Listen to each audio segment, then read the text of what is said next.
नमस्कार, मेरा नाम सानू झा है और आप न्यूट्रल जर्नलिज्म देखना शुरू कर चुके हैं। अभी बिहार पंचायत चल रहा है और उसी में मेरा ये दूसरा ग्राउंड रिपोर्ट के साथ साथ एक उम्मीदवार हैं, प्रत्याशी हैं, उनसे भी हम आप लोगों को मिलाएंगे। विभिन्न सवालों को लेकर मैं आया हूं और उनसे जवाब मांगूंगा। ये जिस पंचायत में अभी हम मौजूद हैं, ये बिहार के मधुबनी जिला का झंझार लखनऊ प्रखंड के बेहट दक्षिणी पंचायत स्थित वार्ड नंबर 2 और ग्राम ये पूर्णी पोखर है। काफ़ी अच्छा खासा इस ग्राम की सरगर्मी है और मैं बसंत जी से कहूँगा कि आप उन्हें दिखाइए कि अभी ये बैठे हैं और हमसे बातचीत करेंगे। यहाँ हम पब्लिक ओपिनियन भी करने का मन बनाए हैं कि यहाँ पे हम पब्लिक ओपिनियन भी करेंगे, लेकिन इससे पहले नेताजी अभी बैठे हैं, हम इनसे जानने की कोशिश करेंगे। हम जिस देश में रहते हैं वह देश आज से नहीं, दशकों से, सदियों से प्रधानी में अव्वल आ रहा है, क्योंकि हम हमेशा ही अपने किताबों में आज से नहीं सदियों से ये पढ़ते आए हैं कि भारत गौ प्रधान के साथ साथ कृषि प्रधान देश है। ठीक उसी प्रकार उसी के समकक्ष बिहार को भी ऐसा राज्य का दर्जा दिया गया है। लेकिन इन दोनों चीज़ों में ये देश और राज्य कितना अव्वल है ये सभी पता है। लेकिन मौजूदा राजनीति से अगर आप भारत की परिकल्पना करते हैं तो अभी की स्थिति ऐसी है कि भारत अभी चुनाव प्रधान देश भी हो चुका है। छोटे छोटे चुनावों में भारत के तमाम पॉलिटिकल पार्टी शिरकत करते हैं और ये सबसे छोटा चुनाव होता है जो बलवंत राय मेहता समिति की सबसे तलीय स्तर पर आती है, जिसे ग्राम पंचायत का चुनाव कहा जाता है। और इस पंचायत में सरपंच अपनी दावेदारी करते हैं, जनता के हाथ में उनका मुस्तकबिल होता है और जनता ही उन्हें सत्ता पे लाती है। मुखिया भी इसी तरह से होता है। जिला में भी प्रत्याशी आते हैं और जिला परिषद बनकर जाते हैं। प्रखंड स्तर पे भी चुनाव होता है, पंचायत समिति बनकर जाते हैं। ठीक उसी प्रकार मुखिया जो ग्राम का प्रधान होता है, उन्हीं से हम उनसे भी बातचीत किए हैं। लेकिन अभी हमारे साथ नवोदित नेता है। हम विभिन्न पंचायतों में जाते हैं और विभिन्न, अगर ये हमारा अधिकार है कि हम पब्लिक ओपिनियन ले सकते हैं, तो ये भी मेरा दायित्व है कि हम उन तमाम नेताओं से बातचीत करेंगे जो अपनी दावेदारी इस चीज़ में लगाने के लिए हैं कि हम, अगर मेरे हाथ में सत्ता आ जाता है तो पूर्ण जो जनप्रतिनिधि थे उनसे हम अच्छा काम कर बताएंगे।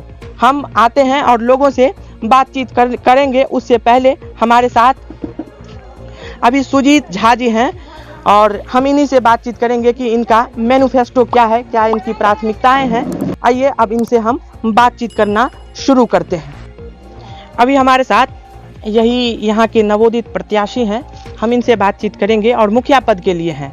सुजीत झा जी हैं, आपका बहुत बहुत स्वागत हमारे चैनल न्यूट्रल जर्नलिज्म पे। बहुत बहुत धन्यवाद आपको, न्यूट्रल चैनल को जी, और समस्त पंचायतवासी बेहट दक्षिणी पंचायत ग्राम पंचायत राज बेहट दक्षिणी निर्वाचन क्षेत्र संख्या 2 के तमाम मतदाता मालिक को बहुत बहुत धन्यवाद। यहाँ पे आप नवोदित नेता हैं। इस पंचवर्षीय योजना में आपने शिरकत किया है कि हम इस पंचायत में जाएंगे और उन तमाम लोगों से बातचीत करेंगे जो आपको अपना नुमाइंदा बनाने के लिए तैयार है। क्या मैनिफेस्टो क्या है और विजन क्या है? सबसे पहले आपका मेरा सबसे प्रमुख मुद्दा चुनाव लड़ने का सर्वविदित है कि मेरा पूरा पंचायत विगत 5 वर्षों से जल जमाव से त्रस्त रहा है। जिस जल जमाव से त्रस्त मुक्ति दिलाने के लिए ठोस और सही उपाय करने का हम पूरा प्रयास करेंगे। और भी बहुत सारी योजनाएं हैं जो मेरे हाथ में है जी, जिस पर मैं बारी बारी से आपको जवाब दूंगा। सबसे 7 निश्चय जो मुख्यमंत्री जी का बहुत बढ़िया योजना था, बहुत बढ़िया सब जल नल की काम थी, गली नली की काम थी, वो सब काम में भ्रष्टाचार का शिकार हो गया। वो सब काम, वो सपना उनका सही था, वो योजना उनका सही था, लेकिन वो धरातल पर सफल नहीं हो पाया। एक भी वार्ड में जल नल का काम, अगर मेरे पूरे पंचायत में देखा जाए तो 9 नंबर वार्ड को छोड़ के कहीं भी जल नल का काम जो है सो 10% भी नहीं हुआ और पूर्ण राशि की निकासी हो चुकी है। अभी भी आप जिस वार्ड में हैं आप देख सकते हैं, हर एक कनेक्शन में कहीं अगर कनेक्शन से पानी निकलता हो तो फिर मैं वही सब समस्या को देखने के बाद मैं समस्या से ही लड़ने के लिए पंचायत चुनाव में आया हूँ।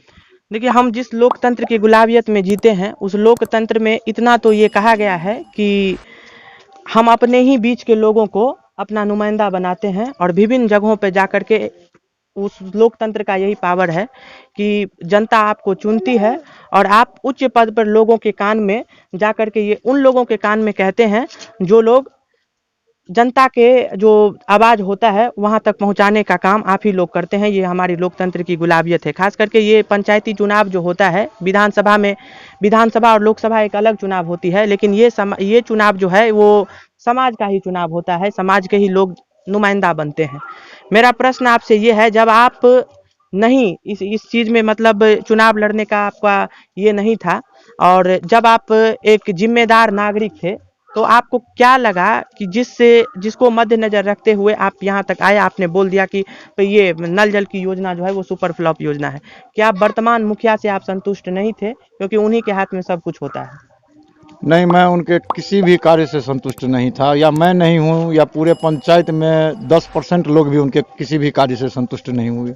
चाहे प्रधानमंत्री जी का स्वच्छता अभियान का योजना है, घर घर शौचालय देने का, जो भ्रष्टाचार का शिकार हो गया वो भी योजना, हर एक व्यक्ति से, हर एक लाभुक से 2000, 3000, 4000 करके लिया गया, और फिर भी निगरानी नहीं रखा गया मुखिया जी के स्तर से कि शौचालय बना कि नहीं, लोग उसका उपयोग कर रहे हैं कि नहीं कर रहे हैं। सीधे उनका दलाल जो है सो हर एक वार्ड में टहल टहल के जो भी लाभार्थी थे उनसे 2000, 3000 लिया, तो फिर नल कैसे। जल की योजना तो ये सब मैं मानता हूँ कि वो मैं भी मानता हूँ, व्यक्तिगत रूप से मैं भी देखा हूँ, तो वो फ्लॉप योजना है विभिन्न पंचायतों में, इसी पंचायत में नहीं। लेकिन मुखिया जी का कोई भी काम आपको अच्छा नहीं लगा? ना ही आवास का काम अच्छा लगा, ना ही शौचालय का काम अच्छा लगा, ना ही अंत्योदय योजना का काम अच्छा लगा, किसी प्रकार का अच्छा नहीं लगा, तभी आप शिरकत किए इस चुनाव में? जी, समाज सेवा से तो विगत 16 वर्षों से हम जुड़े हुए हैं। हाँ, वो तो आप जुड़े हैं। लेकिन चुनाव लड़ने के लिए मैं पहली बार आया हूँ, तो व्यक्तिगत विरोध किसी व्यक्ति का करके चुनाव लड़ने नहीं आया हूँ। अच्छा। मेरे पंचायत में जो भी समस्या है उस समस्याओं से लड़ने के लिए मैं चुनाव में आया हूँ। अगर जनता मालिक का विश्वास मेरे ऊपर में हुआ तो मैं वो सभी समस्याओं का ठोस समाधान करने का पूर्ण प्रयास करूंगा। इस पंचायत में जब आप घूमते हैं, लोगों से जब आप मिलते हैं, तो क्या लगता है लोगों की सरगर्मी किस तरफ है? लोग बदलाव के मूड में हैं। अच्छा। लोग परिवर्तन चाहते हैं। इसी में विभिन्न तरह के बहुत सारे कैंडिडेट हैं, लेकिन हमको उम्मीद है कि लोग काम के विश्वास पर वोटिंग करेंगे इस बार। जो जिस पर ही विश्वास होगा, जिस पर लोगों का विश्वास होगा कि काम करेंगे, लोग उन्हीं के पक्ष में अपना मतदान करेंगे। ठीक है। प्रलोभन में आके लोग मतदान नहीं करेंगे। आपने मैनिफेस्टो में बहुत सारी बात ये दावा भी किया है और आप लोगों के सामने में ये रखे हैं कि जल जमाव की समस्या का समाधान होगा। उसके बाद स्वच्छता अभियान के तहत पंचायत के वार्ड में कूड़ादान की व्यवस्था कर लोगों की जागरूकता करने का अभियान चलाएंगे, यानी स्वच्छता अभियान आप चलाएंगे।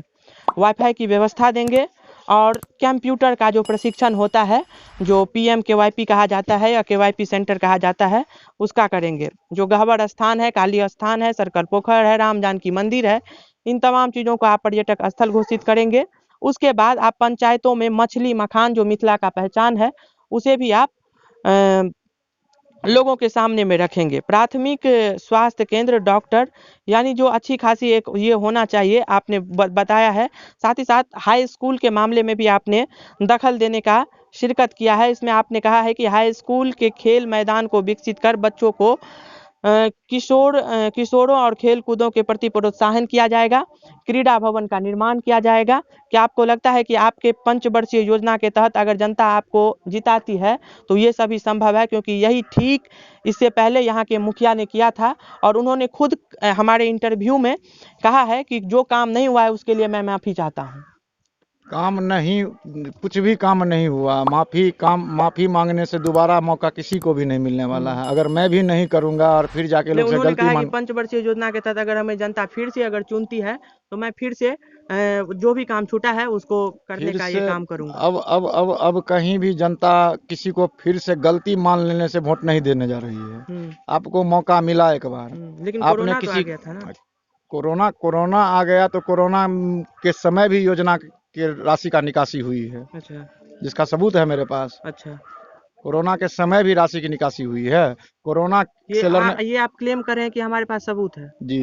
अच्छा। कोरोना से लड़ने के लिए ही जो पेमेंट दिया गया सरकार के तरफ से, जो कोरोना से लड़ने के लिए मुखिया जी को फंड दिया गया, उसको कहाँ उपयोग किए? इस वार्ड में ही आप 10 लोग से ओपिनियन ले लीजिए, आप ही खुद ले लीजिए।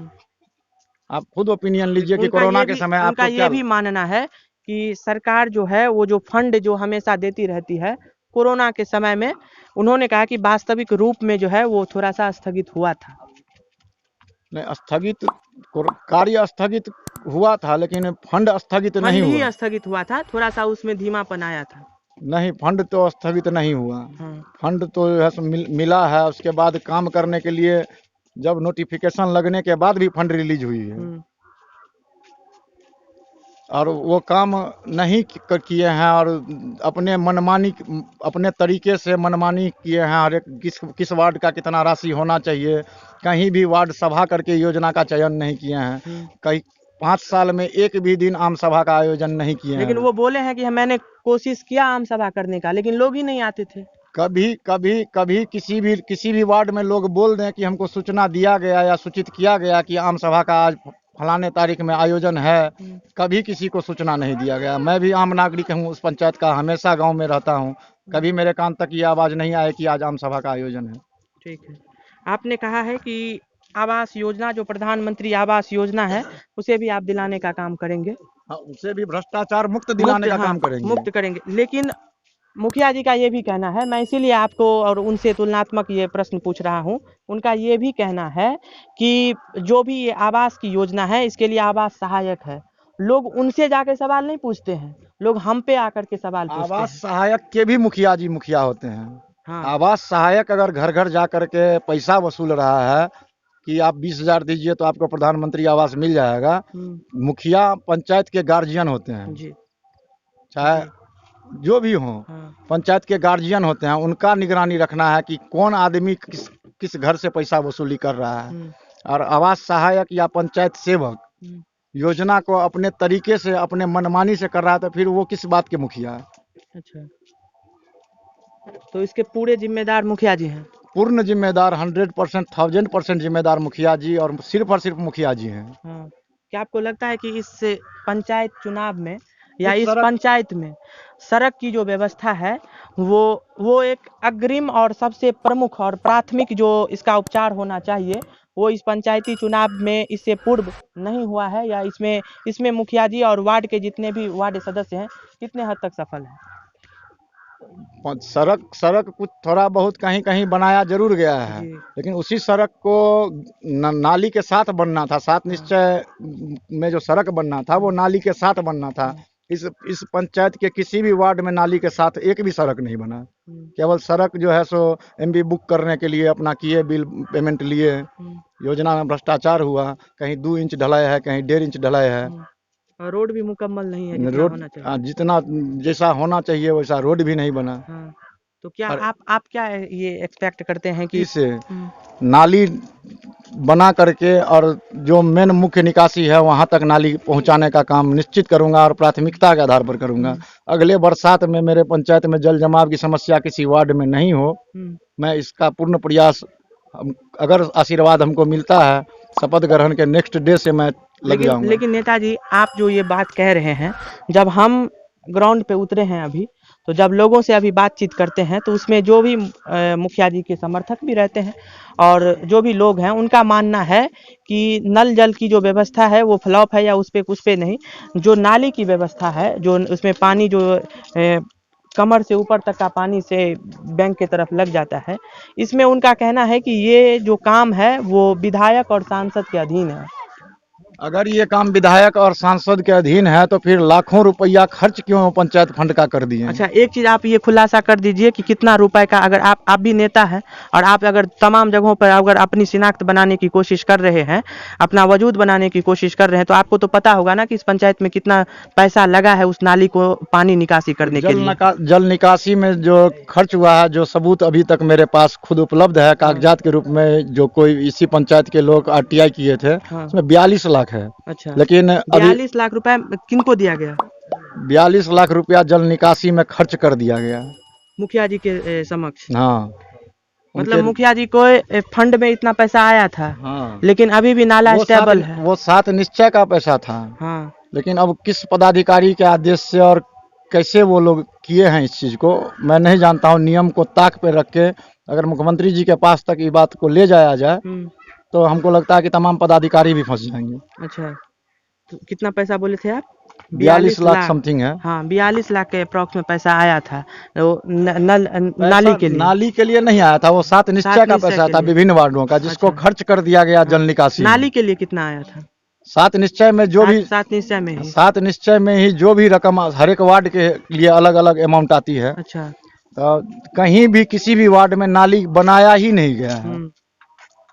सड़क थोड़ा बहुत कहीं कहीं बनाया गया है, वो भी मनमानी किया गया है सड़क निर्माण में भी,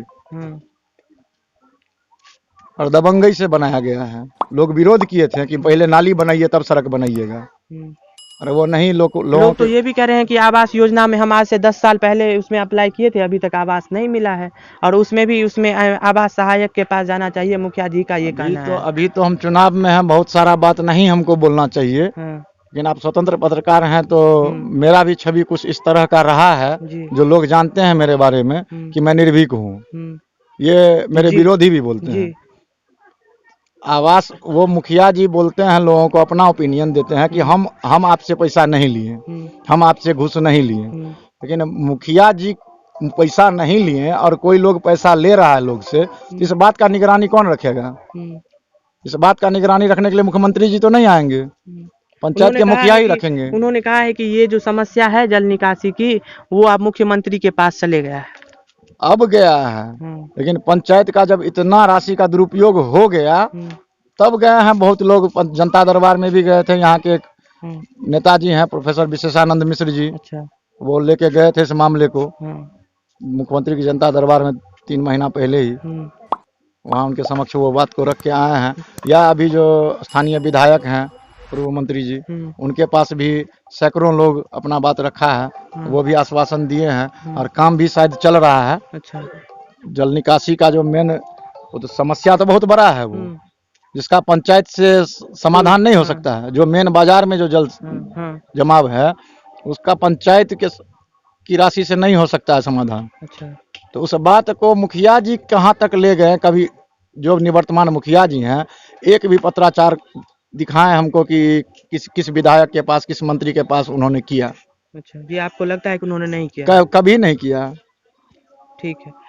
आपने अपने मैनिफेस्टो में ये कहा है कि हम जितने भी यहाँ पे धार्मिक स्थलें हैं इन्हें हम पर्यटक स्थल घोषित करेंगे। कई जगहों पे जगह की भी उस धार्मिक स्थलों पे समस्या है, तो पर्यटक स्थल घोषित करना ये नहीं लगता कि ये बहुत बड़ी ये बात आपने बोला है अपने मैनिफेस्टो में? बात बड़ी जरूर है, लेकिन प्रयास अगर किया जाए तो जगह का भी इंतजाम हो सकता है। प्रयास करने से कुछ भी संभव है। और प्रमुख स्थल हैं जैसे गहवर ही है, हम लोगों के गांव में अवस्थित गहवर है, वो बहुत कोसों दूर तक बहुत प्रसिद्ध है, बहुत ज्यादा बहुत प्रसिद्ध है। उनका इतिहास जो है सो जो उनके सिरोधार्य थे अभी तक उनका स्मारक भी नहीं बन सका। उस गांव के लिए बहुत दुर्भाग्य की बातें हैं। और अभी तक जो भी हुए हैं उस बात सब पर कभी ध्यान ही नहीं दिए। तो उसकी प्रसिद्धि अगर इतनी दूर तक है तो इस पंचायत के मुखिया की ही जिम्मेदारी है कि उसको पर्यटन विभाग तक भी ले जा करके उसके विकास को और बढ़ कर सकते हैं, वहाँ से भी मदद मिल सकता है उनको। जैसे क्रीड़ा भवन ही है, एक जमाने में उसका सांस्कृतिक और सामाजिक उपयोग हुआ करता था और आज वो अतिक्रमण का शिकार है और वो बहुत बुरी परिस्थिति में है, वहाँ अभी जाया भी नहीं जा सकता है। तो मैं उसका भी पूर्ण प्रयास करूँगा कि वो ऐसा हो सके फिर से कि उसका लोग सामाजिक और सांस्कृतिक उपयोग कर सकें। आपके स्मरण में हो तो उसी क्रीड़ा भवन के आसपास एक स्कूल भी है, जिस स्कूल का नाम MPT हाई स्कूल है, और एकमात्र मैं ही ऐसा पत्रकार था जहां में मैं उस स्कूल का, हम भी छात्र रहे हैं और आप भी छात्र रहे हैं। हमें लगता है कि इस पंचायत और दूर दूर तक उस स्कूल की प्रखरता है, लेकिन वो स्कूल भी उसी अतिक्रमण का शिकार हो रहा था और एकमात्र मैं ही ऐसा पत्रकार था जो जहाँ पे जाकर के रिपोर्ट किया था।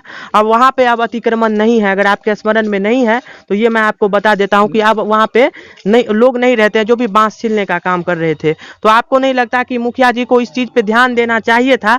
अगर उन्होंने ध्यान नहीं दिया और बाकायदा उन्होंने कहा है कि देखिए जो भी स्कूल है वहाँ के प्रधानाचार्य को ही इसमें सबसे ज़्यादा ध्यान देना चाहिए, और ये बात सही है, वहाँ के प्रधानाचार्य को ही ध्यान देना चाहिए। मुखिया जी के पास ये समस्या गई और मुखिया जी ने कहा कि हमें लिखित में दीजिए, लेकिन वो लोग लिखित में नहीं गए। क्या आप एक भी बार देखने वहाँ पे गए हैं कि वहाँ की स्थिति क्या है?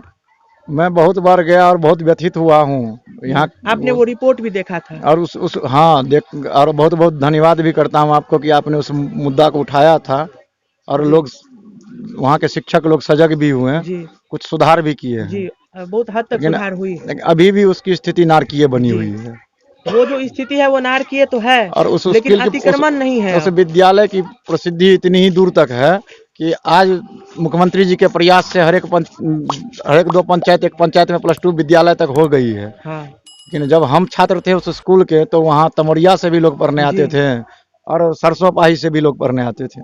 बहुत दूर दूर से लोग पढ़ने आते थे क्योंकि बहुत दूर दूर तक हाई स्कूल का इंतजाम नहीं था।